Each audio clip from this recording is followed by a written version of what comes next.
Je vous souhaite la bienvenue à tous. Mon nom est Louis-Olivier Fontaine. Je suis avocat et j'agis aujourd'hui en tant que procureur pour la Commission d'enquête nationale citoyenne. Et nous reprenons après la pause du midi avec le témoignage de Madame Amélie Paul. Donc, bonjour Madame Amélie Paul. Bonjour. Nous allons commencer par votre identification formelle. Donc, je vous demanderai simplement d'énoncer votre prénom et votre nom, s'il vous plaît. Amélie Paul. Maintenant, je vais vous demander de prêter serment. Donc, je vais vous demander d'affirmer solennellement que vous allez dire la vérité, rien que la vérité, toute la vérité. Dites « je l'affirme ». Je l'affirme.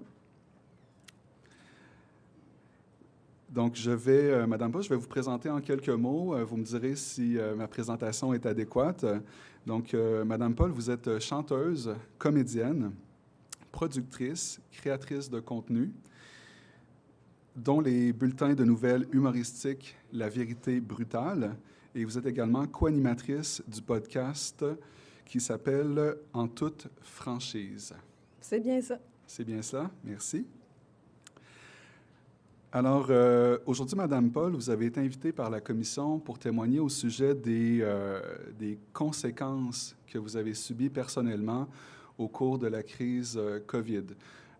Donc, à la lecture de votre dossier, on comprend qu'il y a des questions qui vont être abordées au niveau des conséquences que vous avez eues de la censure dont vous avez été l'objet.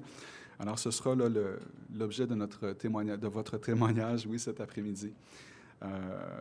Alors, je vous propose qu'on aille en ordre chronologique, tout simplement. Donc, j'aimerais savoir là, qu'est-ce que vous faisiez avant le début de la pandémie déclarée? J'avais parti une compagnie de booking pour booker des groupes de musique, de cover, dans les festivals, événements corporatifs et tout ça. Puis j'avais passé pas mal tout l'hiver à travailler là-dessus, notamment pour booker mes deux groupes à moi. Donc, j'avais un bon été qui s'en venait, juste avant que le 13 mars, je crois, que le confinement était annoncé. Donc, c'est ça que je faisais. OK.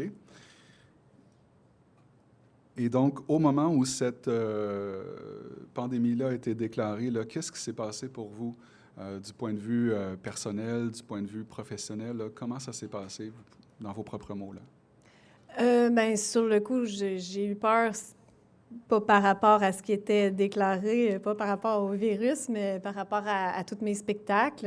J'ai eu peur et effectivement, ça s'est avéré que tout a été cancellé. Donc, c'est sûr que c'était insécurisant pour un artiste. Tu te retrouves sans contrat devant toi.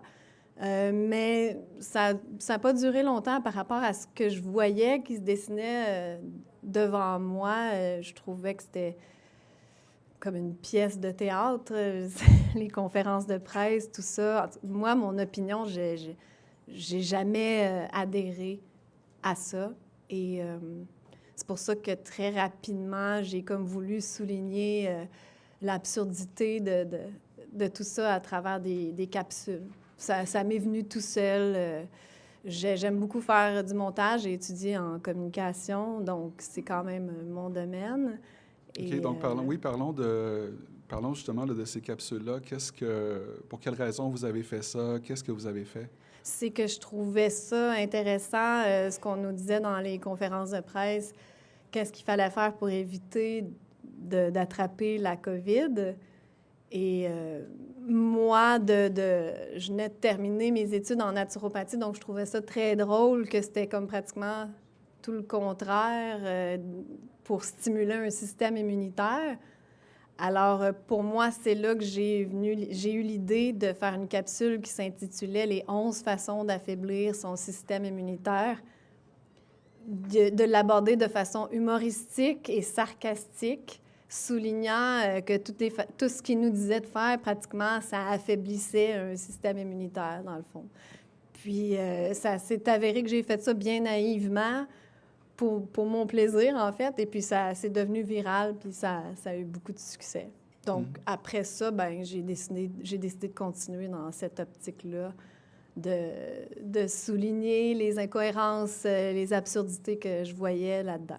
Oui. Pouvez-vous donner des exemples un petit peu plus précis du sujet de ces capsules-là? Par exemple, je pouvais parler des masques, comment que c'était bon pour la santé de constamment respirer les déchets qu'on expulsait, comme notre CO2, et puis tout ça. Tu sais, j'avais fait une capsule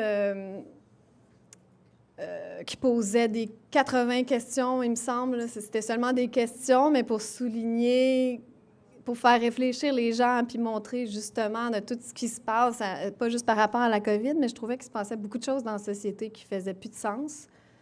Donc, c'était pour faire réfléchir les gens, mais en humour, parce que si on en parle sérieusement, souvent, les gens adhèrent pas. Puis l'humour, je trouve qu'au Québec, ça va vraiment rejoindre les gens. C'est dans notre culture. Je suis pas du tout humoriste, mais juste de souligner les incohérences de la société, j'avais pas besoin d'être une grande humoriste, là, c'était drôle. Là.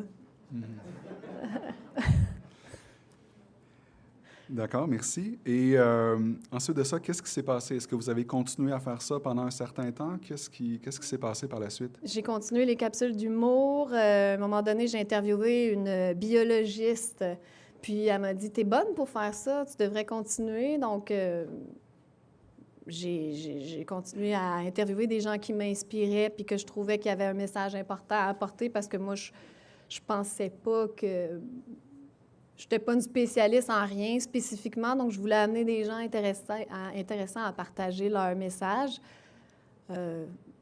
Voilà, donc j'ai continué de faire dans l'humour et de faire des entrevues, découvrir des petites perles comme ça sur les réseaux sociaux, des gens que je trouvais inspirants puis que je voulais mettre de l'avant. Parfait. Donc là, si j'entends bien ce que vous dites, jusqu'à ce moment-là, les choses se passent relativement bien pour vous. On est à quelle période environ, là, si vous vous souvenez? Ça s'est passé bien. Dès le départ, avec la première capsule que j'ai faite, c'est sûr que je recevais des attaques sur les réseaux sociaux, mais c'était des trucs comme complotiste ou t'es un danger public ou des trucs comme ça, mais ça m'atteignait pas plus qu'il faut. Donc, comme tous les autres qui se faisaient traiter de complotistes, là, ça a duré comme ça pendant environ 1 an. C'est sûr que j'ai eu des vidéos censurées aussi, des vidéos d'humour qui se faisaient régulièrement censurées. Je trouvais ça drôle là, quand c'est rendu qu'on peut même plus faire de l'humour, mais rien d'épouvantable m'est arrivé, je crois, avant un article de Radio-Canada qui a été publié le 2 juin. Avant ça... Si vous me permettez, Mme Paul, avant de passer à cet autre Ouais. sujet-là, j'aimerais ça que vous détailliez un petit peu. Vous dites, si j'ai bien compris, juste des attaques en ligne de trolls. Pouvez-vous détailler ça un petit peu plus? Donc, cette partie-là. Puis, vous avez évoqué aussi la partie censure, donc des vidéos, si j'ai bien compris, qui ont été censurées. Ouais. J'aimerais ça que vous détailliez un peu plus ces deux aspects-là. Donc, premièrement, les attaques que vous mentionnez. Et deuxièmement, les retraits de vidéos ou les censures de vidéos que vous mentionnez. Les vidéos que je me moquais du masque, ça, c'est sûr que ça avait été censuré. Certaines entrevues que j'ai faites, j'avais fait une entrevue avec Guylaine Langto, donc c'est sûr que c'était très controversé. Ça avait été censuré aussi. Ce qui parlait de naturopathie habituellement ou ce qui attaquait les mesures sanitaires, ça, c'était un terrain qu'il ne fallait pas toucher. Sinon, les attaques que je recevais, c'était sur les réseaux sociaux. Les médias n'avaient pas commencé à parler de moi, donc tant que ça restait sur les réseaux sociaux, ça ne me dérangeait pas tant. Mais c'était des trucs comme... je me rappelle, j'avais fait une vidéo pour faire une blague, dire aux gens portez un masque, puis faites un trou dedans, puis peinturez-vous le visage, comme ça paraît pas. Puis j'avais vraiment eu une médecin qui m'avait attaqué, disant que j'étais un danger de suggérer aux gens de faire ça. Mais les gens sont pas stupides au point de faire ça. Là. Mais je pouvais pas croire parfois les attaques que je recevais. Mais j'avais un côté naïf aussi en même temps dans tout ça, là, parce que pour moi, c'était de l'absurdité totale. On dirait que je réalisais pas que pour certaines personnes, c'était très sérieux, puis ils avaient peur. Puis moi, à quelque part, j'étais en train de ridiculiser leur peur. Je n'étais pas consciente de ça, je crois. De façon concrète, quand vous dites une médecin m'a attaqué, juste vraiment d'être très précise, là, c'est quelqu'un qui écrit. Comment ça se passe concrètement? Je crois que c'était sur Facebook, là, ça fait quand même longtemps, parce que ça fait 3 ans, mais je recevais beaucoup de commentaires sur Facebook, surtout là, on voit ça moins maintenant, mais à ce moment-là, c'était nouveau, puis les gens avaient, étaient encore dans la peur, puis c'était pas bien vu là, de critiquer les mesures, donc je recevais beaucoup de critiques, puis à un moment donné, sur Facebook, une femme avait dit « Moi, je suis médecin à telle place, puis t'es vraiment un danger public de dire aux gens de faire des trous dans leur masque. » Puis des genres d'attaques comme ça. Là. OK, je comprends. Et très bien. Et encore une fois, concrètement, quand vous dites « les vidéos sont censurées », là, je comprends ce que vous dites, mais concrètement, là, c'est qui fait ça?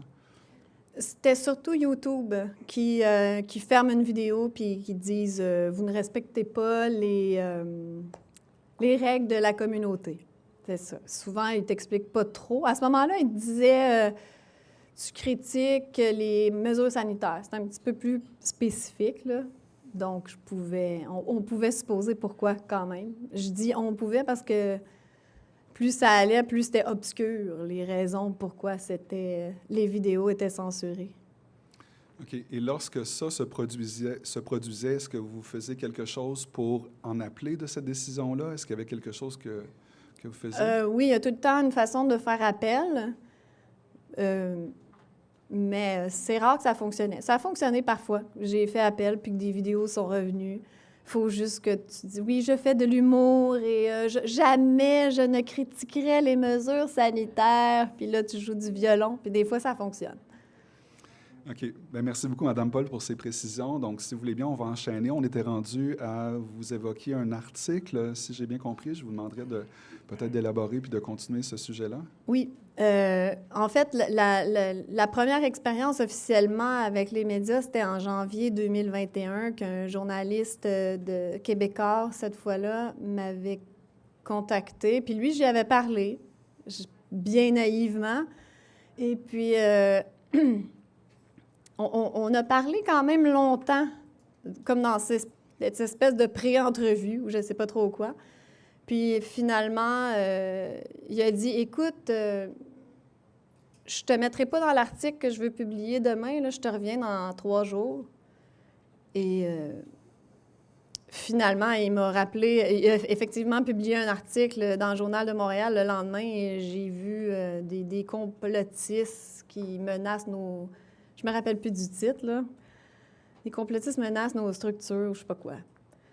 Et 3 jours plus tard, il m'a contacté, puis là, il m'a comme laissé sous-entendre que si je moussais les mesures sanitaires sur mes plateformes, il disait, tu peux écrire, oh, on a bien rigolé, mais il faut quand même respecter les mesures sanitaires et éviter d'engorger les hôpitaux, c'est important. Bon, si tu mets ça, tu vas avoir ton heure de gloire, je vais faire mousser ta carrière. Et j'ai fait, ben... C'est parce que tu comprends pas comment ça marche. De un, je peux pas faire ça. Puis de deux, quand même, je le ferais, personne ne me croirait. Là. C'est ridicule. Fait que j'ai... Puis même si je le ferais, il écouterait pas Amélie Paul. Là. Il s'en fout. Là. Je suis pas une gourou. Là. Tu sais, les gens utilisent leur cerveau. Bref, j'ai refusé. Puis finalement, là, j'avais peur. J'ai dit, ça va être publié quand, cet article-là? Tu sais? C'était soit que j'acceptais ou soit qu'elle allait écrire l'article peu flatteur qu'il voulait publier à la base. Il m'a dit que ça allait sortir lundi, puis finalement, il n'y a rien qui est sorti. Donc là, j'ai eu la paix, puis je me suis dit, mon Dieu, plus jamais que je vais faire affaire avec les médias, je veux rien savoir des journalistes. Et jusqu'à temps que ça devait être en mai 2021, Brigitte Noël, après la mort de mon ami Bernard Lachance. Excusez-moi encore de vous interrompre, Mme Vas-y. Paul. Pouvez-vous rappeler, c'était quel média, ça, qui vous avait contacté? C'était un gars de Québécois au départ. D'accord, de Québécois. Ouais. Et C'est à votre décision, mais est-ce que vous aimeriez mentionner le nom de cette personne-là ou c'est vraiment à votre... Moi, j'aimerais mieux pas le mentionner. Je sais pas, j'ai un petit peu peur des conséquences potentielles que ça pourrait avoir. Oui, vous devancez ma question. Donc, pour quelles raisons vous souhaitez éviter? Ouais, c'est ça, c'est par la peur. C'est pour ça que j'en ai pas... J'en ai parlé un petit peu de ça, mais j'ai jamais fait une démarche pour aller plus loin. J'avais... Tu sais, les médias me font peur. Je suis traumatisée, là, je vais le dire. Donc, ouais. Je sais... Ben ça, c'est juste moi, là, mais je sais qu'ils peuvent aller loin dans ce qu'ils écrivent pour faire du tort à quelqu'un. Donc, voilà. Pourriez-vous justement, sur ce sujet-là, donner des exemples de choses qui ont été écrites sur vous? Je sais que l'on y allait de façon chronologique, Ouais. donc on peut soit continuer de façon chronologique ou s'il y a des exemples que vous voulez mentionner maintenant. Ben mon ami Bernard Lachance est décédé le 11 mai 2021, donc ça fait vraiment exactement 2 ans. Ça a fait 2 ans hier. Ben, c'est sûr que les médias, ils en ont fait toute une histoire, hein, parce que c'est un complotiste qui est mort, là, c'est du sida, puis pour montrer qu'il avait tort, donc c'était merveilleux pour eux.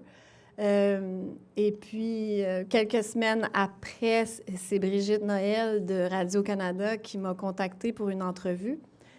Et j'ai juste même pas répondu. Même pas répondu pour décliner. Parce que je sais en plus qu'elle a une réputation de détruire des gens. C'est pas très constructif, son affaire. Donc, par peur, j'ai juste ignoré, puis je me suis dit, bien naïvement, elle va peut-être pas en parler si je réponds pas. Et finalement, elle m'a réécrit quelques jours plus tard, puis elle m'a dit, vous savez, Madame Paul, je vais faire mon reportage, peu importe, là, même si vous ne me répondez pas, mais je vous le donne une autre chance. Donc, voici les points que je vais traiter. Puis elle a fait une liste.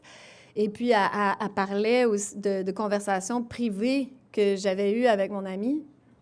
Dans les points, je me dis, ça doit pas être légal de faire ça, de publier des conversations en 2 amis. Elle ne publiera jamais ça.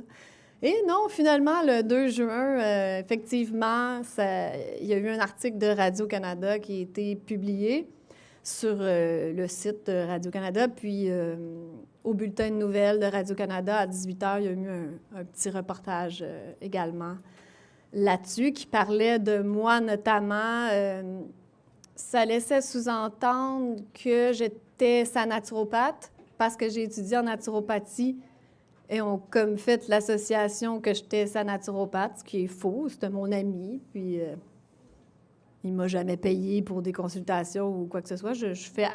J'ai à peine fait des consultations depuis que j'ai eu mon diplôme. C'était pas vraiment la consultation one-on-one qui m'intéressait. Moi, c'était plus pour moi-même guérir d'un problème de santé que j'avais. Donc, voilà, je n'étais pas du tout la naturopathe de Bernard. Ils ont aussi laissé sous-entendre que j'y vendais des produits naturels pour guérir du sida. Mais Bernard, qu'on soit d'accord avec lui ou non, il militait pour dire que le VIH ne donnait pas le sida et pour lui, il n'y avait pas le VIH. Donc, ça fait aucun sens de dire qu'il prenait des produits naturels pour guérir du VIH. Et il prenait des produits naturels comme moi. On prenait la même chose comme un maintien quotidien parce qu'il était un petit peu comme moi. On aimait ça parler de santé, de naturopathie, tout ça. Puis on a une amie commune qui nous vendait ces produits-là. OK. Encore une fois, je me permets de vous interrompre. Donc là, vous nous parlez d'un article qui a été rédigé par Mme Noël au mois de juin. Mais qui parle d'un sujet tout autre. Là. Donc, Est-ce que vous avez... pour quelles raisons vous pensez que tout d'un coup, on décide d'écrire au sujet d'Amélie Paul et d'un de ses amis? Est-ce que vous avez une hypothèse? Pour quelles raisons cet article-là a été écrit, selon vous? Bien, comme pour tous les autres dits étiquetés complotistes, c'est pour démolir leur réputation auprès du public, là, pour pas qu'on ait une crédibilité, pour pas que les gens viennent nous écouter, j'imagine, dans nos vidéos, sur nos plateformes. Je peux juste présumer que c'est ça. Et comment vous vous êtes senti? Quels ont été les effets sur vous de la publication de cet article-là et de ce reportage-là? C'est sûr que j'étais démolie. Non seulement j'avais honte, parce que je me disais, je fais honte à toute ma famille, à mon entourage. Je fais du tort, à ma mère, il luttait contre le cancer, puis c'était très difficile pour elle à ce moment-là. Les gens ont boycotté le restaurant de mon chum, donc ça a fait beaucoup de problèmes dans mon entourage, mais moi, au point de vue personnel, bien, j'étais devenue une infréquentable. J'avais l'impression que j'avais la lèpre. Là. On ne pouvait pas s'associer à moi. C'était comme une mise à mort sociale, si on veut. J'étais rendue responsable de la mort de Bernard Lachance, puis encore aujourd'hui, ça fait 2 ans, je reçois des attaques de gens qui disent « T'as du sang sur les mains, t'es responsable de sa mort, ta place est en prison. » Ça n'a jamais vraiment arrêté.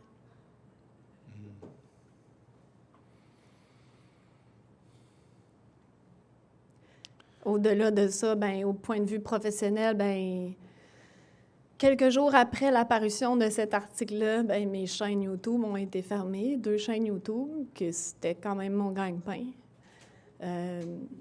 Ensuite, bien, mes spectacles de musique, parce que l'été 2021, les spectacles recommençaient et j'avais quelques spectacles de bookés, ça recommençait, j'étais contente. Et puis, bien, finalement, ça a été cancellé. Point de vue naturopathique non plus, j'avais trop peur. Je faisais déjà pratiquement aucune consultation. Puis là, je ne voulais plus du tout en faire parce que ça ne valait pas la peine pour le peu d'argent que je faisais de faire des consultations puis de dire un mot de travers et puis d'avoir une poursuite du Collège des médecins. Parce qu'après la mort de Bernard, je recevais... Puis ça, c'est juste moi qui le suppose. Peut-être que c'était du vrai monde.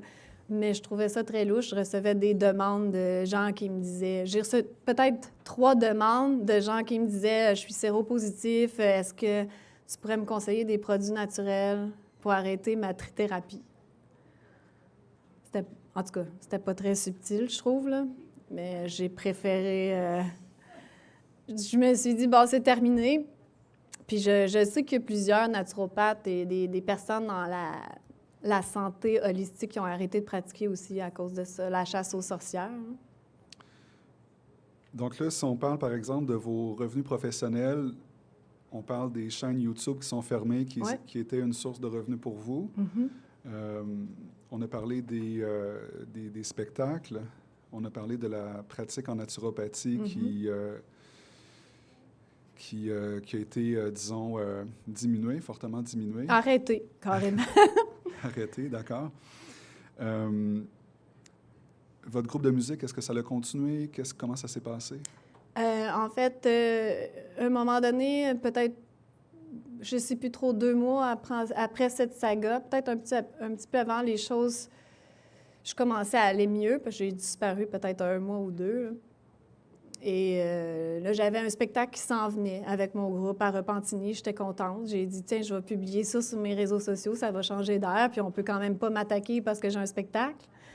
Et puis, finalement... on était à quelle période, là, si vous vous en souvenez? Il me semble que c'était peut-être fin juillet, ça. Si je me souviens bien, parce que c'est arrivé le 2 juin, puis j'ai laissé un petit temps. Fait que, en tout cas, c'était peut-être en juillet, je dirais fin juillet, que j'ai annoncé sur les réseaux sociaux que j'avais ce spectacle-là. Et là, il y a des petits soldats, des pages célèbres de gens des haters, là, qui sont sur notre dos tout le temps. Je ne sais pas si vous voulez des exemples, mais exemple, Xavier Camus, Les Éliminés du Québec, toute cette gang-là.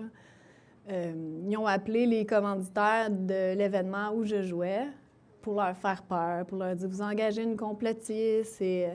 Donc, eux, ils ont dû émettre un communiqué comme quoi « Calmez-vous, on ne s'associe pas aux propos d'Amélie Paul et ne viendra pas ici ». Donc, ce spectacle-là a été cancellé. Et immédiatement après, puis ça, il y a eu un article dans Le Soleil là-dessus. Et ensuite, il y a eu j'imagine que ces gens-là ont fait des recherches parce que je ne l'avais pas annoncé nulle part. Mais j'avais un spectacle en Gaspésie en première partie d'Éric Lapointe, ce qui est d'autant plus ironique. Éric Lapointe, c'est quand même pas un enfant de cœur, mais en tout cas. Et donc, là, même chose, ils ont reçu l'événement, le président de l'événement, ils ont reçu des appels pour dire, bon, sûrement la même chose, je peux pas dire qu'est-ce qu'ils disent exactement, mais lui, il a dû m'appeler, puis il a dit, Amélie, je suis obligée de te canceller, là, mon CA est sur mon dos, puis ils reçoivent des appels, puis bon. Donc, ils ont cancellé ça. Et à partir de ce moment-là, mes musiciens ont dit, écoute, on ne jouera plus avec toi, là, parce que là, on risque notre carrière. Donc, ils m'ont comme mis dehors de mon propre groupe que j'avais parti, ma propre compagnie. Et après ça, bien évidemment, on a cancellé les autres spectacles qu'on avait de prévus pour cet été-là. Et sentez-vous bien à l'aise de répondre ou de ne pas répondre? Mais là, donc là, je comprends plusieurs sources de revenus qui disparaissent. Aujourd'hui, comment vous vous en tirez? Bien, c'est les gens qui me font des dons. J'ai un petit peu de revenus publicitaires de YouTube parce que j'ai ouvert une autre chaîne. Mais c'est pas pareil comme avant parce que maintenant, il y a beaucoup de shadow ban. J'ai pas de preuves, mais c'est ce que je crois. Pouvez-vous expliquer à la commission ce que c'est? Oui, du shadow ban sur Facebook surtout et YouTube, c'est qu'ils te permettent d'exister, si on veut, mais ils vont te suggérer moins dans le feed d'actualité des gens. Tu vas avoir un petit peu moins de visibilité. Donc, j'ai un peu de revenus de YouTube, de Facebook, mais c'est surtout les dons du public, dans le fond, qui me gardent en vie. Donc, quand je fais des capsules, je demande des dons, puis les gens m'encouragent. Donc, ça montre d'autant plus qu'il faut que tu restes intègre et vrai quand ton revenu dépend des gens qui t'écoutent. Donc, dans la chronologie, on a parlé là, de l'article de Madame Noël, on a parlé de plusieurs sujets. Est-ce qu'il y a d'autres sujets plus loin dans la chronologie que vous souhaiteriez évoquer, mentionner devant la commission? Et dans quelques minutes, on devra laisser la parole aux commissaires qui auront peut-être aussi des questions là, pour vous. Bien, je crois que ça fait le tour. Il y a aussi dans la musique, moi, j'ai pas les preuves concrètes de ça, mais mon gérant, à ce moment-là, quand il essayait de faire le tracking radio de ma musique, c'est-à-dire de contacter les radios pour faire passer mes chansons, disons, les deux grosses radios à Montréal, une dit « Nous, on ne joue pas à Amélie-Paul ». Puis une autre, le directeur musical avait accepté de jouer ma chanson, mais il a dit « J'ai les mains liées, j'ai pas le droit de jouer ». Alors qu'on pourrait débattre, dire « Mais c'était pas une bonne chanson », mais elle avait atteint le numéro 1 de iTunes Canada, donc elle devait être popée. Donc, dans le fond, c'était grâce aux gens sur les réseaux sociaux parce que j'ai pas eu aucun appui, évidemment, de la radio et du mainstream. C'est sûr que personne ne veut me jouer, puis personne ne va parler de moi. Une question qu'on pose souvent à la fin des entrevues, c'est comment les choses auraient pu être faites autrement pour que ça se passe mieux pour vous. Là, je sais que ça s'est passé difficilement pour vous, mais est-ce qu'il y a une pensée, une réflexion qui vous vient, comment les choses auraient pu mieux être faites? Après l'histoire de l'article de Radio-Canada, j'ai essayé de contacter des journalistes et mon gérant, à ce moment-là aussi, avait essayé avec ses contacts de contacter quelqu'un qui me permettrait de donner, moi, ma version, parce que moi, on se parlait tous les jours, Bernard et moi. Donc, je veux dire, moi, je savais la vérité, je l'aurais dit, puis il n'y aurait pas eu de problème, mais il n'y a jamais personne qui a voulu m'interviewer ou avoir ma version, alors que les sœurs à Bernard passaient dans les médias, à Paul Arcand, à Denis Lévesque, mais Bernard ne leur parlait plus depuis 6 ans, je pense. Donc, c'est là que c'était louche, tu sais, je veux dire, il aurait dû me donner aussi droit de parole pour me défendre, mais j'ai jamais pu me défendre dans cette histoire-là. Donc, si vous aviez pu avoir un droit de réplique, un droit de parole, les choses se seraient mieux passées. Mais je pense que c'est pour tous les sujets dont on traite, c'est ce qui manque. c'est le débat dans les médias. Je pense que c'est le nerf de la guerre. Il devrait avoir les deux côtés représentés dans les médias, puis c'est pas le cas. Même si quelqu'un passe pour un fou complotiste puis qu'il y a des théories farfelues, ben laissez-le s'exprimer, il va se discréditer lui-même. Le mensonge se discrédite par lui-même. Je pense que c'est une très bonne conclusion à votre témoignage, Madame Paul. Je vais laisser la parole aux commissaires s'ils ont des questions pour vous.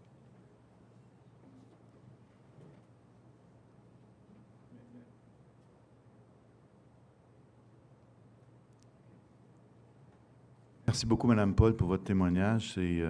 C'est touchant et c'est troublant.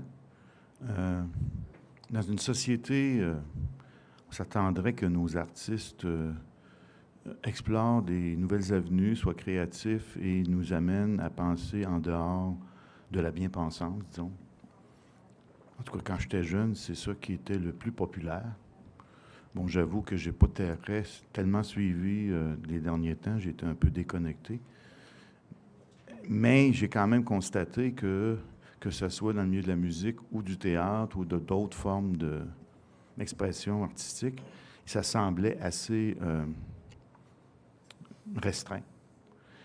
Dans votre milieu artistique, est-ce qu'il y a beaucoup d'autres artistes comme vous qui ont pris ce risque ou ont eu cette naïveté, je ne sais pas, vous avez mentionné naïveté, de s'exprimer parce que vous trouviez que cette situation-là était absurde? Bien, il y en a très peu. Au tout début de la pandémie, il y a Lucie Laurier qui s'est prononcée contre.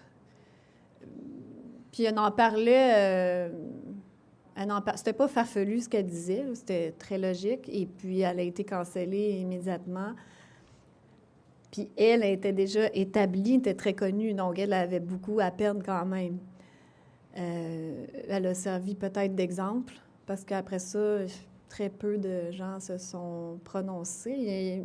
Il y a Guillaume Lemaitre-Vierge qui avait juste dit « Non, je ne suis pas encore vacciné, j'attends un vaccin québécois. » Je pense que c'était Medicago à ce moment-là. Juste le fait qu'il voulait attendre, et il était aussi maltraité par les médias, il a perdu une grosse commandite. Donc, je pense que tous ces gens-là ont servi d'exemple pour dire « Ne dites rien si vous ne voulez pas perdre votre carrière et vos acquis. » Et justement, des artistes qui étaient connus pour parler contre le gouvernement, si on veut, être des rebelles, des non-conformistes, mais soudainement, ils étaient devenus ultimes conformistes. C'était quand même assez spécial. Est-ce que ça suggère finalement que la communauté artistique est un peu limitée dans sa capacité de s'exprimer, étant donné les formes de rémunération auxquelles ils peuvent accéder, qui passent peut-être par des canaux gouvernementaux ou des firmes qui contrôlent peut-être un peu plus les messages?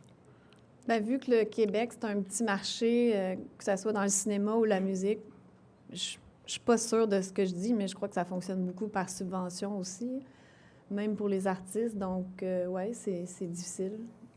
J'imagine qu'ils préfèrent se taire et de ne pas risquer de tout perdre. Ou même si ce n'était pas des subventions, si tu n'as plus l'appui des radios et des médias, bien, c'est la fin. Hein? C'est la fin de ta carrière.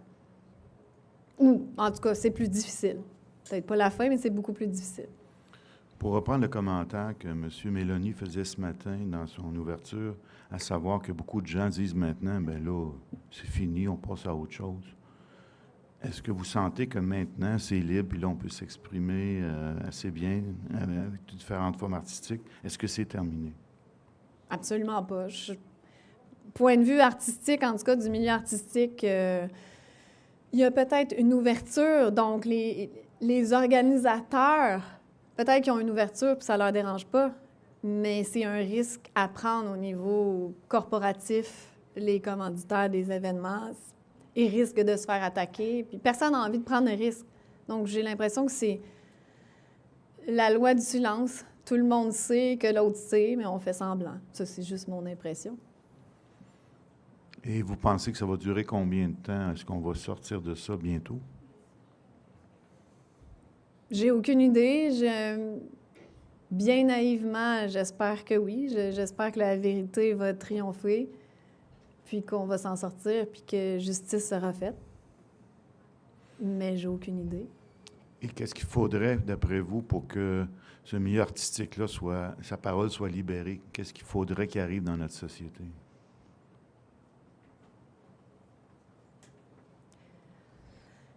Bien, vu qu'on ne peut pas rien faire avec les médias, que de toute évidence sont contrôlés par le gouvernement, faudrait que tous les artistes se mettent ensemble. Mais c'est comme dans n'importe quel milieu, là, je parle des artistes, dans tous les milieux, si tout le monde se serait tenu ensemble, ça aurait tombé, toutes ces histoires-là, mais il y a eu une division en deux camps. Alors, tant qu'on n'est pas tous ensemble, je crois qu'il est là le problème. Maintenant, la question, c'est, vous avez mentionné qu'au début, lorsque vous avez observé ce qui se passait avec le lancement des mesures pour contrer la pandémie, de votre point de vue, ça vous apparaissait pas crédible et que vous avez fait le commentaire que peut-être vous étiez un peu naïve à ce moment-là. Après 3 ans, est-ce que vous êtes sorti de l'âge de l'innocence? J'ai eu des beaux cadeaux évolutifs en 3 ans. Oui. Je suis tout aussi naïve, mais dans le fond, ma naïveté à ce moment-là, c'est que je pensais pas que c'était grave ce que je faisais. J'avais pas conscience que ça passerait pas en société. Merci infiniment. You want to have a question? Oh, okay. Good afternoon. C'est bon, je comprends. Pas besoin de traduire. Ah, mais il faut que je traduise pour les OK. gens. OK. Go ahead. Given the treatment that you got from the social media and the media, have you got any kind of an opinion as to what the recent amendments to the Broadcasting Act through Bill C-11 might have on your future? Est-ce que tu veux le traduire ou je peux le traduire? Mon opinion par rapport à la loi C-21, les conséquences que ça peut avoir pour mon avenir étant artiste, c'est ça, créatrice de contenu sur les réseaux sociaux. Je crois que c'est ça, si j'ai bien compris. Je pense que c'est un petit peu une loi déguisée pour éventuellement avoir encore plus de contrôle sur le contenu des réseaux sociaux, puis contrôler la désinformation. Donc, quand tu dis pas dans le sens du gouvernement, dans le sens du narratif accepté, je présume que c'est de la désinformation. Donc, est-ce que ça va leur ouvrir la porte pour plus de censure? C'est ce que je pense, mais je peux me tromper. Je crois pas que c'est nécessairement pour le bien des créateurs de contenu canadiens, là. Ça serait mon petit côté naïf qui croirait à ça. The other, second part to that question might be with regard to new music in Canada. Most of the new music coming out by emerging artists is funded by the government through grants and assistance, and most of the festivals are got government funding in them. Can you comment on what kind of an effect that has on artists like yourself in making a decision whether or not they're going to have protest music? You know, they used to have protest music when I was about your age, and there isn't any of that anymore. Donc, la question, c'était, étant donné que la plupart des artistes sont financés par des subventions gouvernementales, quel sera l'impact sur les artistes qui protestent? C'est ça, si j'ai bien compris. Ben moi, personnellement, j'ai aucun espoir de toute façon d'avoir une subvention, puis j'en voudrais pas. Donc, ça ne me touche pas. Pour ce qui est des artistes, ben il y en a qui font leur bout de chemin sur les réseaux sociaux, puis tu peux encore dénoncer par la musique. Je pense que c'est la meilleure façon, en fait, dénoncer dans des paroles de chansons. Je crois que ça passe beaucoup mieux. J'allais dire l'erreur que j'ai faite, c'est pas une erreur, mais de dénoncer à travers des capsules d'humour ou en parlant directement puis en disant « c'est une fraude », ça passe pas. Mais à travers une toile ou à travers une chanson, Je crois que ça peut encore passer, mais l'idée, c'est de passer par les nouveaux médias, les réseaux sociaux, puis de faire ton bout de chemin par toi-même. Je crois que c'est l'avenir aussi. On ne peut pas tenir pour toujours. Je ne crois pas que ça va continuer, ça, les subventions pour... Les gens commencent à allumer puis se détacher de cette fausseté-là. Tu sais, des artistes qui n'ont pas rien fait durant tout ce temps-là, qui n'ont même pas soulevé peut-être quelques questions, qui n'ont rien dénoncé. Je sais pas. Je peux pas dire. Mais moi, personnellement, je veux pas de subvention, puis je suis pas là-dedans. Je veux pas d'être du gouvernement. J'aurais juste aimé peut-être avoir la permission de jouer à la radio ou de faire des spectacles, au moins de pouvoir jouer dans des endroits sans qu'on appelle les commanditaires, là, pour les harceler. Mais voilà, ça, c'est ma situation. Pour les autres, ils ont juste à être dociles, puis ça va bien aller. Thank you.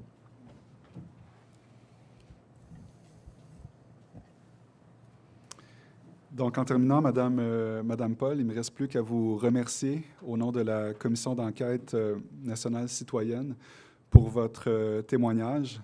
Merci. Je suis conscient que ça peut générer beaucoup de stress, d'anxiété de venir témoigner de votre expérience personnelle. Alors, je vous félicite pour votre courage et votre intégrité. Merci beaucoup de m'avoir donné l'opportunité.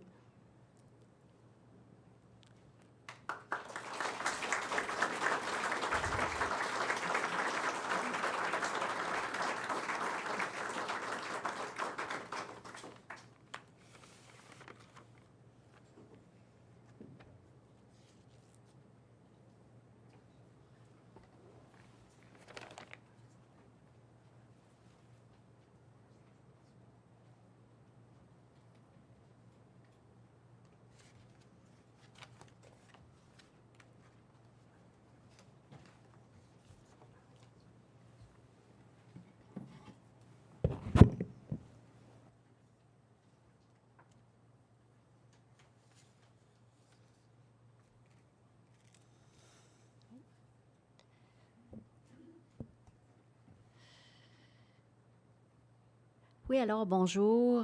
Pour ceux qui viennent de se joindre à nous, mon nom est Chantal Collard. Je suis avocate là, ici.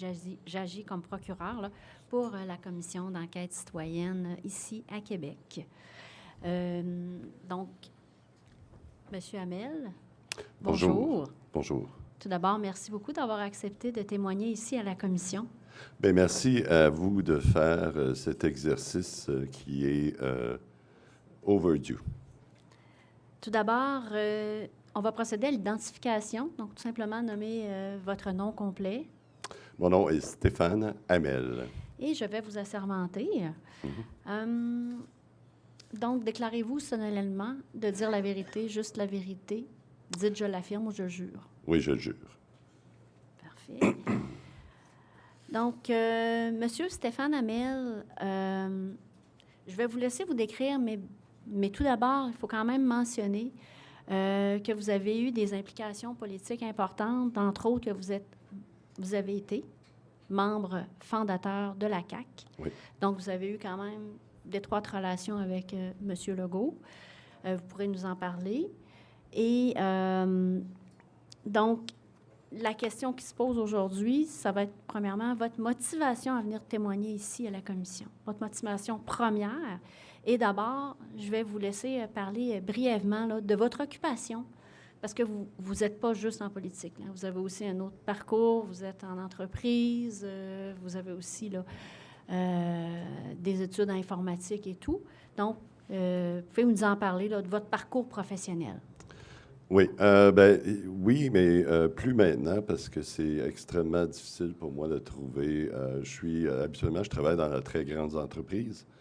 Et depuis que j'ai eu mon épisode avec la CAQ, qui est devenu très public, je n'ai plus de possibilité d'avoir des contrats parce que je suis un contractuel et la grande entreprise et le gouvernement semblent m'avoir très flagué Donc, c'est très, très difficile pour moi depuis 3 ans. Mon parcours professionnel, ben, moi, je suis un informaticien de cœur, surtout. J'ai eu mon premier ordinateur, j'avais 12 ans et je fabriquais mes propres jeux à ce moment-là. Mon plaisir était de les fabriquer et non de jouer avec. J'ai aussi une formation en informatique et en comptabilité à l'UQAM. J'ai fait, au début de ma carrière, directeur des opérations pour une petite entreprise à Montréal. Et c'est là que j'ai pratiqué ma comptabilité.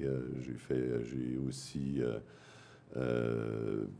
eu mon baptême dans la gestion des entreprises et tous les processus qu'ils peuvent avoir pour les entreprises. Alors, ensuite, j'ai fait un système informatique pour les grandes pétrolières au Canada. Donc, j'ai parti avec mon père une entreprise qui s'appelait à ce moment-là les logiciels Infosys. Et j'ai été l'architecte et celui qui a codé à peu près ce système-là, qui fait la gestion globale des grandes entreprises telles Ultramar, Petro-Canada, Shell et plusieurs grandes entreprises avec qui j'ai travaillé aux États-Unis, au Canada et à plusieurs autres pays. J'ai eu quelques partenaires quand j'ai racheté l'entreprise et je me suis fait frauder par mes co-actionnaires. Donc, j'ai passé environ 7 ans à me battre avec le système de justice et j'ai connu le système de justice à ce moment-là, qui est, selon moi, une catastrophe pour les simples citoyens. Monsieur Hamel, oui. donc merci là, de nous avoir donné sommairement là, votre parcours, mais on va voir un lien. Là. Peut-être qu'on ne peut pas voir le lien entre l'informatique, la politique, la pandémie. Oui. Ce qu'on dit qu'il y était une pandémie. Alors, pour une des premières questions, c'est bien sûr votre implication politique. Donc, on parle au sein du parti pour bien ne pas confondre les deux, le gouvernement et le parti. C'est deux entités différentes. Alors... Oui. J'ai été militant dès le tout début avec la CAQ. Donc, on était peu nombreux. En quelle année, M. C'était en fin 2011-2012. Donc, vraiment au tout début de la CAQ, dont je suis un membre fondateur de la CAQ. J'ai participé à la première campagne à Terrebonne avec M. Gaétan Barrette, qui était mon député à ce moment-là, mon candidat dans la circonscription de Terrebonne. Ça a été une campagne avec beaucoup de développement. M. Barrette est très volubile. J'ai participé à partir de ce moment-là, à tous les congrès de la CAQ. J'ai vraiment fait tous mes armes en politique et je m'intéresse surtout à la philosophie de la politique. La sociologie et tout ça. Donc, j'ai fait mes devoirs. Et mon but était d'entrer au Parlement, peut-être au Parlement de Québec un jour, parce que les systèmes informatiques ou les façons de faire au gouvernement, ils dépensent des milliards et des milliards de dollars dans des systèmes et il n'y a jamais rien qui fonctionne. Et même encore aujourd'hui, il n'y a rien qui fonctionne, surtout dans le système de santé. Puis on a vu les catastrophes avec la Société d'assurance automobile du Québec. Il ne semble pas être capable de sortir un système qui fonctionne. Tandis que pendant toutes mes années au privé, je n'ai jamais vu de telles catastrophes. C'est sûr qu'on n'est pas des anges. Ça arrive qu'il y ait des fonctionnalités que ça ne marche pas. Mais d'annuler et de recommencer des projets ad vitam aeternam. J'ai jamais vu ça. D'accord. Voilà. Donc, Monsieur Hamel, donc on est ici, hein, on va partir de 2020, là. Vous, Oui. là, vous allez nous... Il y a un lien entre la pandémie et la politique. J'aimerais que vous Oui. nous parliez de ce lien-là et comment il vous a affecté, ce lien-là. À partir de 2018, j'ai participé à 2 campagnes de Vimont et celle de Laval-des-Rapides et je suis devenu président à ce moment-là du comté de Laval-des-Rapides pour la CAQ. Quand la pandémie a commencé, on a eu beaucoup de réunions Zoom et ce qui me faisait tiquer tout le temps, c'est que personne ne parlait de l'éléphant dans la pièce. Dans toutes les réunions, j'essayais d'amener le sujet sur la table et c'est comme si j'avais des yeux qui me regardaient avec des... Puis De quelle on façon vous ameniez le sujet? J'amenais le sujet à savoir quel est le but de tout ça. Qu'est-ce que la CAQ, comme parti, ont fait pour essayer de lisser les choses? Parce que ce que je voyais à ce moment-là, c'est que le gouvernement faisait tout pour attiser la peur au lieu de ce que je m'attends en politique, c'est de rassembler la population et non d'essayer de lui faire peur comme j'ai jamais vu. Alors, c'est ce sujet-là au départ, parce que au départ, on n'avait pas encore les discussions sur... Là, on se situe à quel moment, là? Vraiment au tout début de la pandémie. Donc, en avril 2020? En mars, fin mars, début avril 2020, où tout le monde était Oui. comme des chevreuils là, sur l'autoroute avec les autres. Tout le monde se demandait ce qui se passait, mais ma première constatation, c'est que personne n'en parlait. Très vrai. D'ailleurs, quand vous avez abordé le sujet, vous Oui. dites, bon, c'était quoi leur réaction? Comment ils vous répondaient? Est-ce que c'était des mots clairs? Est-ce que c'était des sous-entendus? Quand vous en parliez là, au parti? Oui. Les gens à l'exécutif du parti surtout disaient il ne faut pas questionner parce que... Oui, il ne faut pas questionner parce que il faut absolument que toute la population soit au même diapason parce que ça peut être dangereux d'avoir des gens qui amènent les gens ailleurs. Puis ça, je pouvais comprendre à un certain niveau de dire on a une pandémie, un virus extrêmement dangereux, donc ne pas diffuser d'informations qui pourraient inciter les gens à ne pas respecter les mesures sanitaires. Qui, à ce moment-là, bon, venait d'être imposé. Qui venait d'être imposé. On se souvient, au tout début, c'était « rester chez vous ». Puis ça s'est tranquillement... il y a eu un crescendo dans les mesures. Ça, c'était au début.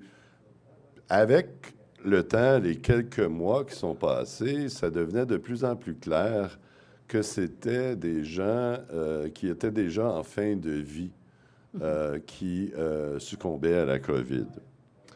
Alors, moi, je posais ces questions-là dans les meetings, dire... puis on est entre nous, là. On n'est pas en public. Oui, c'est ça. On est entre nous, les gens de l'exécutif et tout ça. Est-ce que vous n'êtes pas un peu trop alarmiste? Puis, ce n'était pas... Je sentais... C'était pas la bonne question. Ce n'était pas des questions à avoir, même entre nous. Il ne fallait pas, absolument pas, parler de ces choses-là. C'était l'omerta, déjà en partant. Déjà en partant. Donc, au sein même du parti. Au sein même du parti. Donc, pour moi, qui s'intéresse à la politique depuis un bon bout de temps, je disais, mais c'est pas ça. La démocratie, c'est pas... On a des débats. Puis, de l'autre côté, je peux comprendre qu'au début, on voulait rassurer, mais on ne faisait pas, on ne rassurait pas les gens, Non. on les amenait dans la peur, de plus en plus. Alors, Donc, vous j'ai- questionniez à ce moment-là sur, justement, là, le narratif qu'on voulait bien amener la population à croire. Donc, C'est ça. c'était très bien orchestré. on C'est nous ce a que je comprends, fait là, de ce que clairement vous me dites. savoir qu'on ne devait pas discuter Clairement. des OK. décisions du gouvernement. Donc, À c'était ce très moment- clair. C'est ça. À ce moment-là, j'étais président à Laval-des-Rapides et le gouvernement, M. Legault, est arrivé avec une initiative qu'il a appelée Oui. Je contribue. C'est là que je voulais... donc, je contribue, qui était une initiative là, pour amener les gens à donner de leur temps dans les CHSLD, les RPA, etc. Oui. Je me Et souviens. j'ai voulu donner un petit peu mon parcours professionnel au départ pour justement mettre en contexte que je suis, moi, quelqu'un qui pose beaucoup de questions dues à mon travail. Ça fait partie de mon travail de poser des questions pour arriver à trouver des solutions à des problèmes informatiques, pas des problèmes, mais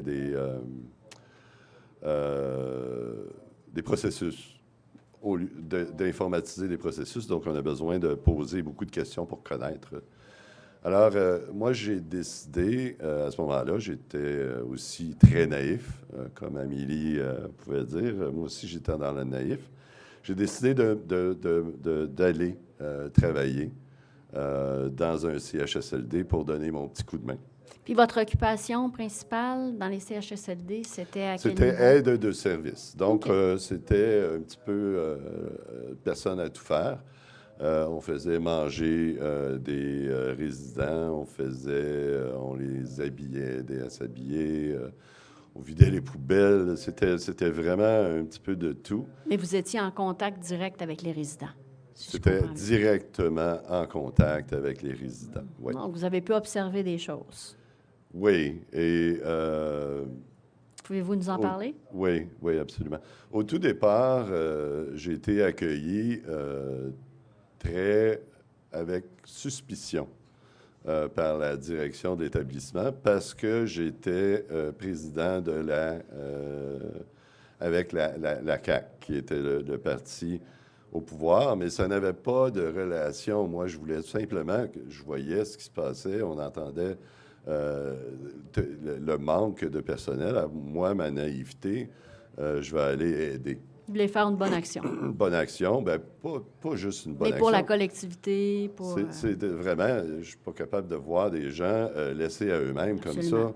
Je pense qu'il y a beaucoup, beaucoup de gens, puis j'ai rencontré beaucoup de gens qui étaient là, comme moi, qui ont fait avec Je contribue, pour la même raison. Ils ne sont pas capables de voir des gens mourir comme ça. Absolument. Tout seuls, dans leurs excréments, sans être nourris, sans être... j'ai été engagé, c'est ça, au CHSLD Saint-Jude, à Laval. Alors, Qu'est-ce que vous avez observé là, à ce CHSLD-là, là, oui, précisément? la première chose, j'ai quelques anecdotes. Il y a une dame, il y a comme un grand corridor, puis c'était au premier étage. Il y a une dame qui sortait constamment parce que la dame fumait. Donc, la porte était tout juste à côté d'elle. OK? Puis, il y a un monsieur dans une chambre, juste en avant d'elle, qui, lui, la porte était tout juste à côté. Lui voulait sortir, il n'était plus capable, le monsieur. Puis, c'est un monsieur avec toute sa tête. C'était un très bon monsieur. J'ai même eu des conversations avec. Puis, c'est un monsieur qui était avec toute sa tête. Il dit, tu peux-tu m'aider? On va aller faire en plus, c'était une journée de mai. Belle journée de printemps. Première journée de vraiment une belle journée de 23, 24 degrés, le gros soleil. Monsieur, il me dit, je suis plus capable, je veux sortir. Ah, ouais. Alors là, j'ai fait des pieds et des mains. Je suis allé voir la direction. J'ai dit, le monsieur veut sortir. Puis, je vais l'accompagner. La même chose comme j'accompagnais la dame qui sortait pour aller fumer. Je vais les sortir les deux en même temps. puis c'est dehors, il n'y a pas de danger, je vais les tenir à l'écart. J'ai eu une réponse, je dis « ouais, peut-être », d'un infirmier. Puis là, il a remonté ça à la direction, puis tout d'un coup, ils m'ont dit « non, on ne peut pas faire ça ». J'ai dit « la madame peut déjà sortir ». Puis, c'est resté comme ça. Le lendemain matin, j'arrive au CHSLD. On avait mis des barreaux à la porte de ce monsieur. Non. Pour être bien certain qu'il ne sortirait pas de sa sortirait pas à l'extérieur, dans sa porte de chambre. Et ça, j'ai trouvé ça absolument terrible. Une autre anecdote, quelques semaines plus tard, c'est arrivé, j'ai un monsieur que je m'étais beaucoup attaché, c'était un monsieur Labbé. On avait eu plusieurs conversations. Le monsieur avait toute sa tête.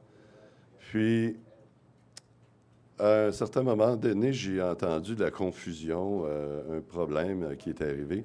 Mais j'étais tellement occupé à m'occuper de beaucoup de résidents que je n'ai pas vu. C'était arrivé vers 7h30 le matin. Puis, j'ai laissé ça aller.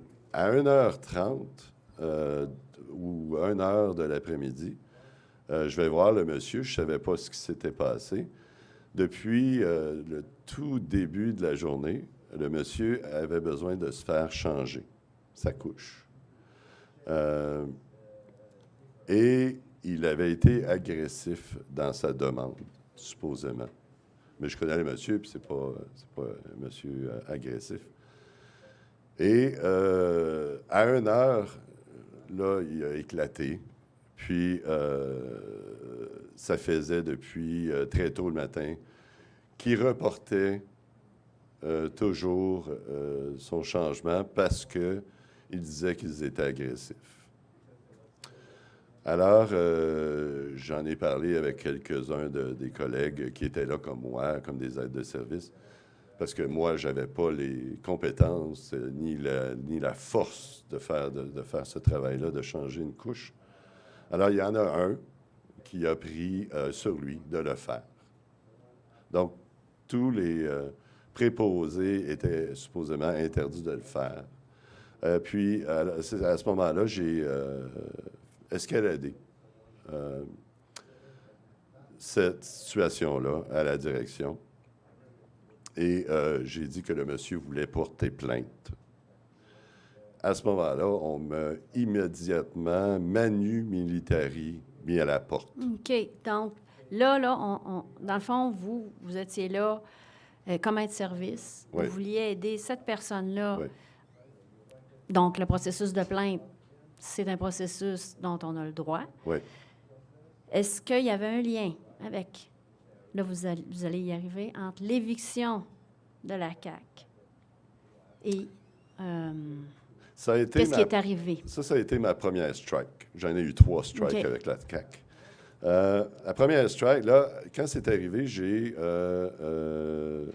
demandé le numéro de téléphone ou le courriel du directeur du CIS de Laval. Et j'ai écrit une plainte pour le monsieur Labbé. Cette plainte-là est arrivée, est allée, je l'ai envoyée directement. Et ensuite, le monsieur, le directeur du CIS, a appelé le ministre, je ne me souviens plus lequel, et s'est plaint que j'avais fait une plainte pour le monsieur. Donc, c'est plaint que vous aviez fait une plainte. Alors, le ministre, a appelé à la direction de la CAQ.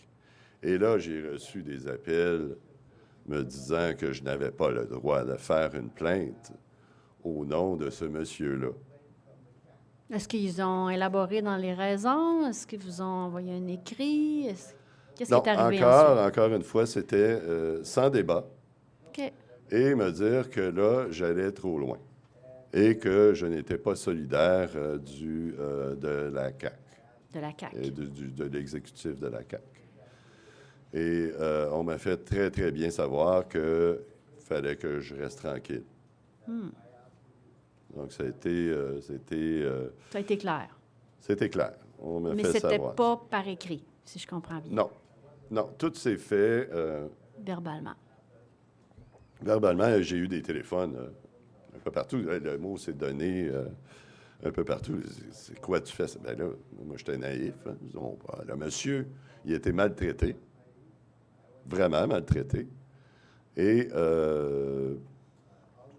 j'ai fait une plainte, ce qui est le droit du monsieur. Le monsieur n'avait pas les capacités de le faire. Alors, voilà. Puis, Ça, vous dites, c'est votre première prise. Ouais. Il y en a deux maintenant. On va arriver là à la l'évic- deuxième prise, ben, à la deuxième prise, prise, rapidement. c'est la CAQ a fait un blitz pour que chaque comté appelle les citoyens. Parce qu'on était encore dans le choc. Alors, on dit, on va appeler les citoyens pour voir comment ils vont. Ce qui semblait correct jusqu'à temps que la directive était de les appeler, mais aussi de leur offrir une carte de membre gratuite pour 1 an. Ah, Alors, moi, j'ai dit non. Non. Je ne ferai pas ça. Mais tout le monde ça a l'air que tout le monde a coopéré et l'ont fait. Et il y avait même des listes de ceux qui performaient le mieux puis qui avaient vendu le plus de cartes de membres. vendu, donné.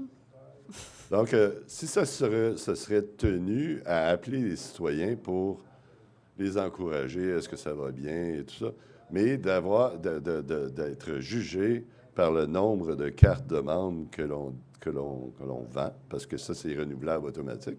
Absolument. J'ai trouvé ça absolument d'une bassesse énorme. Alors, je l'ai dit. Vous Et l'avez ça fait a été savoir. ma deuxième strike. On m'a fait clairement savoir qu'il n'était pas content avec moi, Toujours verbalement. verbalement, oui. Et votre troisième prise? Troisième prise, c'était...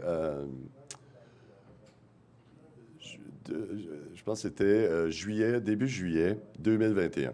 Donc, il y a beaucoup d'eau qui est passée sous les ponts jusque-là. Donc, je suis resté assez silencieux et j'observais, j'assistais encore à toutes les réunions et il n'y avait jamais de discussion sur la pandémie et sur les Un sujet tabou. sujets absolument tabous.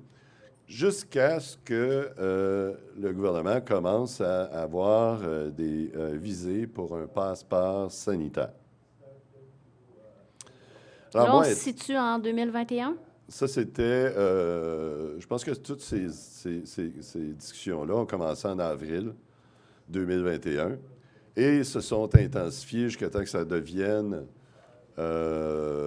quasi officiel en juillet 2021. Oui. Juste avant là, le passeport. Là. Et alors, j'ai fait un post sur mon Facebook qui est privé, OK. avec qui j'ai bien sûr des amis qui sont dans la CAQ, j'ai des députés, des gens du comité exécutif, toutes sortes de personnes, mais surtout, c'est privé et C'est personnel. ça, c'était pas accessible au grand public. C'est pas accessible au grand public. Alors, j'ai mis une note. Je me souviens plus du verbiage. Je pense que je vous l'ai donné.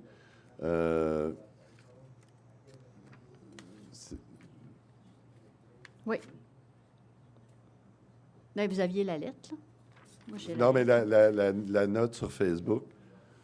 Non, je Ah non, bon, ben, j'ai Parlez-nous-en. simplement dit, je vais essayer de paraphraser, j'ai dit, je ne suis pas d'accord avec un passeport sanitaire.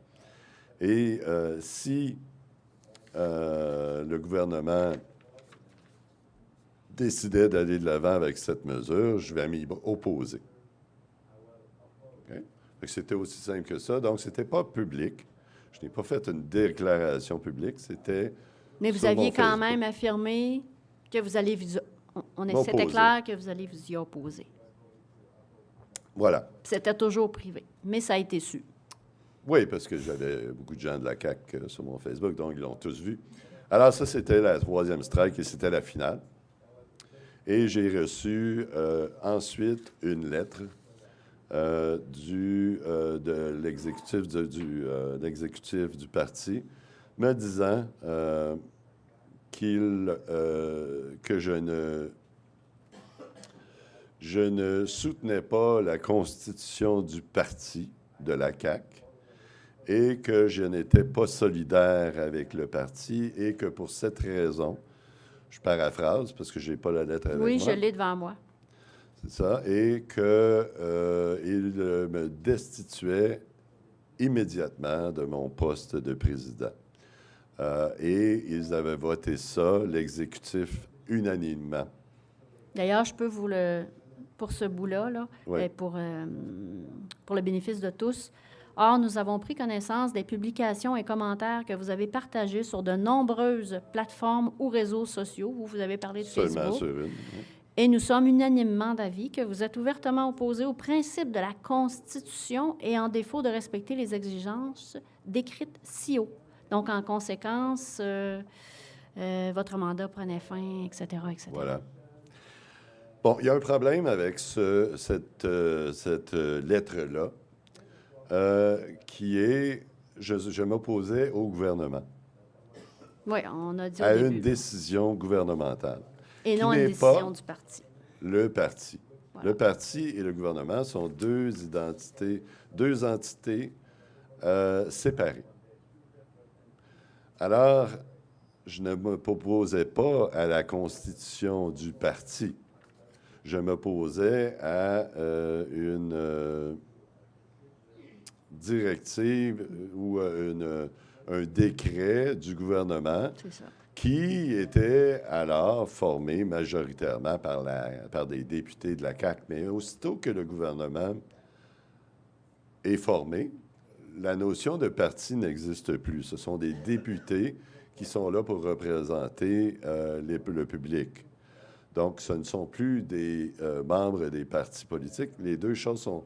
Puis ça, à chaque fois aussi, dans toutes les formations qu'on a eues en tant que membre des partis, on nous disait toujours de faire extrêmement attention, de faire la distinction entre les fonctions gouvernementales et les fonctions partisanes du parti. Et eux, n'ont pas tenu compte de ça. Non, bon, pas tenu tout compte simplement de ça. parce que je critiquais une directive du gouvernement.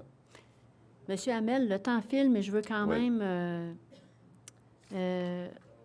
donc, je voudrais savoir, dans un premier temps, vous désirez qu'on dépose cette lettre-là, signée du nom de Maître Céline Oui, elle est Tessier? déjà très publique. D'accord. Mais Mais à la commission, là... Oui, absolument. donc, écoutez, je sais qu'on aurait pu parler, là, vous en avez parlé brièvement, l'informatique et tout ça, sauf que le temps file. Moi, j'aimerais vraiment vous poser la question, là, dans le fond, quelle conclusion on peut en tirer? Et qu'est-ce qui aurait pu être fait différemment, là, relativement à votre situation, à vous? Ce qui aurait pu être fait différemment, c'est d'avoir ce qui est supposé d'être dans toute démocratie. Ce sont des débats. Mais évidemment, il n'y a eu aucun débat et le débat était fui comme la peste. Donc, c'est évidemment la conclusion qu'on pourrait prendre, c'est que nous ne sommes plus en démocratie. Il n'y a plus de démocratie. La démocratie, c'est la base de la démocratie, c'est la liberté d'expression et le brassage des idées. En groupe, on va trouver les solutions. Ce que j'ai vu, c'est que c'était devenu maintenant un parti unique. Unique. Même l'opposition ne s'opposait plus. Donc, ce qu'on pourrait faire autrement,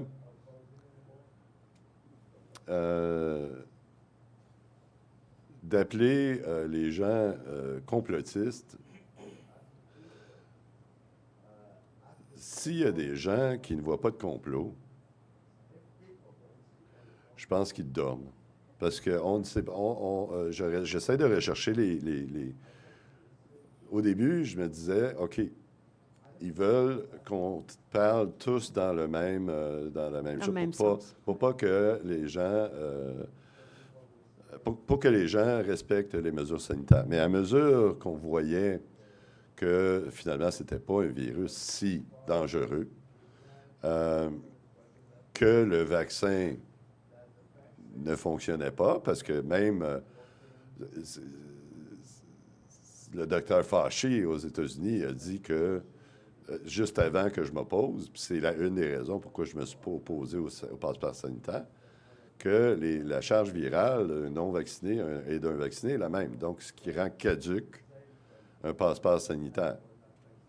Donc, qu'est-ce qu'on aurait pu faire autrement? Je dis rien, parce que c'était un complot, un plan. Mais le mot complot est rendu dénaturé. On sait maintenant, c'est clair, qu'il y avait un agenda. Quel est-il? De spéculer, c'est là qu'on devient peut-être complotiste. Mais ceux qui ne voient pas de complot ou d'agenda, ben là... Basé sur des données ben là, vérifiables. je pense que on voit aussi, je vois aussi qu'il n'y a aucun média ici. Traditionnel, on pourrait dire. Et je n'ai pas de traditionnel, et je n'ai entendu aucun média parler de cette commission. Et on est à Québec, il y a une radio, Radio X, qui est supposément une radio poubelle. Ils n'en ont pas parlé non plus. Même eux, à Québec, n'en ont pas parlé de la commission. Alors, qu'est-ce qui se passe? Pourquoi est-ce que tout le monde est silencieux? Vous avez demandé la question à Émilie tout à l'heure. Est-ce que ça va... est-ce que ça va arrêter? Non. C'est encore en train de continuer. On le voit, là. Il n'y a pas d'ouverture de la part des médias, du gouvernement, pour ouvrir un débat. On a passé 3 ans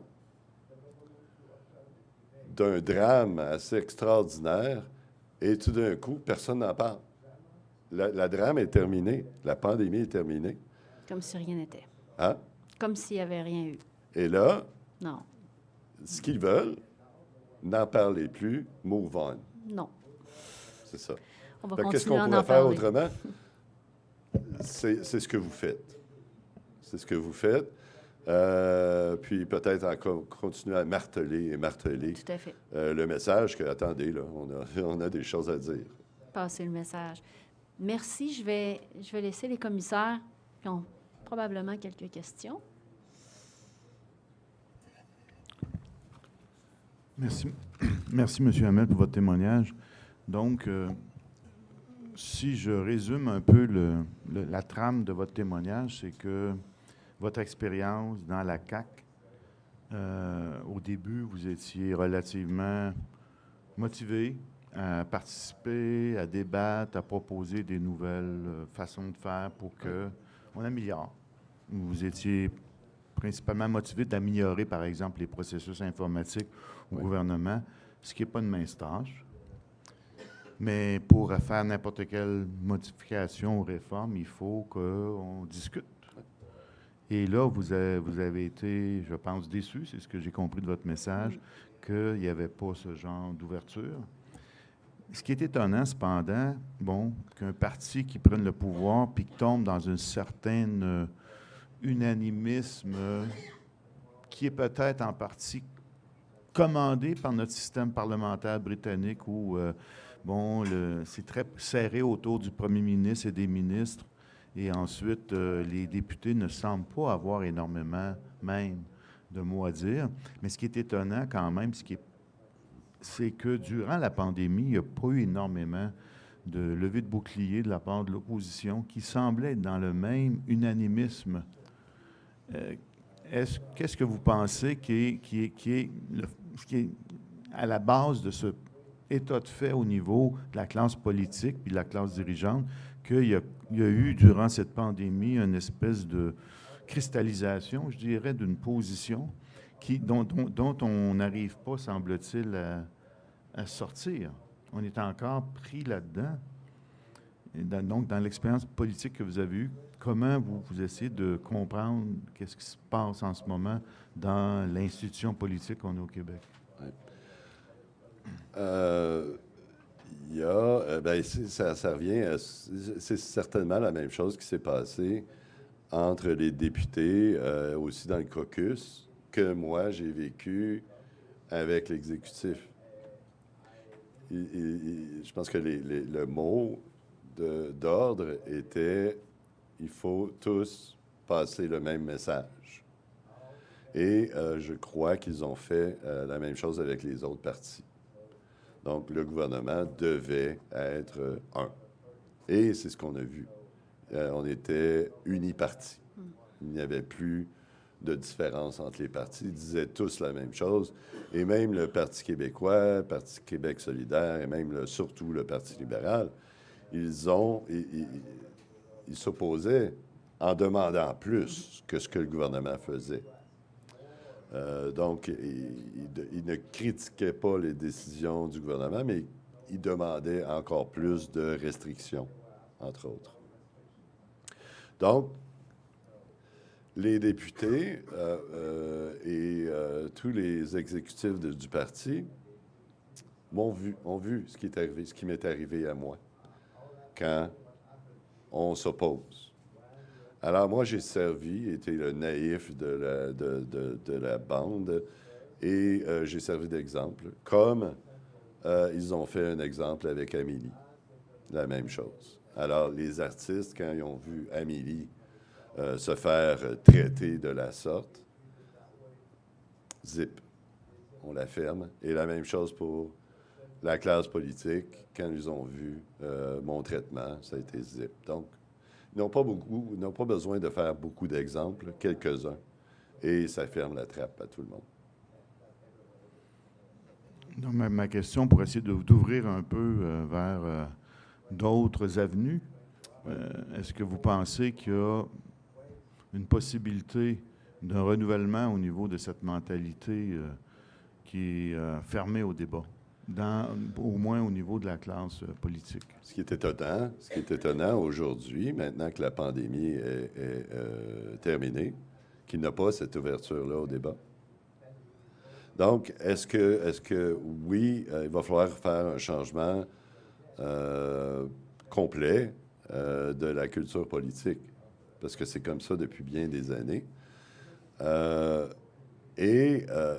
Comment le faire quand on n'a pas de droit de parole dans les médias?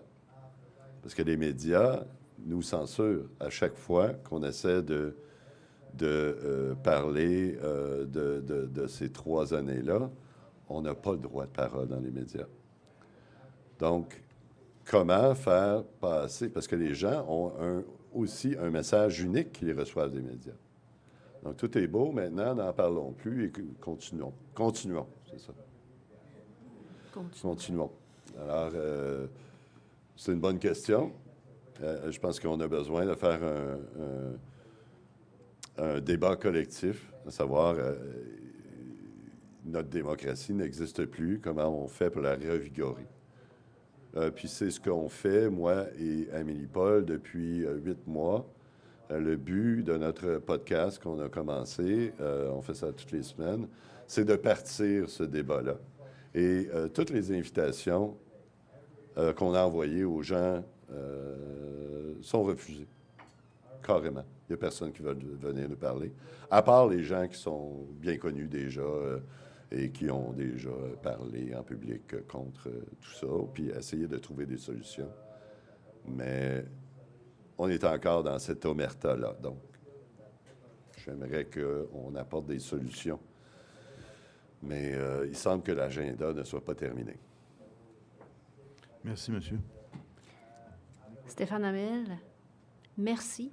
Merci de vous être livré avec autant d'honnêteté, d'authenticité. Souvent, on ne sait pas ce qui se passe dans les coulisses. Je pense que, d'ailleurs, de la bouche même du premier ministre, il l'a dit lui-même, c'est pas sanitaire, c'est politique. Et je pense que votre témoignage en fait foi. Alors, merci beaucoup. Et puis, espérant que tout cela soit diffusé largement. Bien, merci à vous. Merci.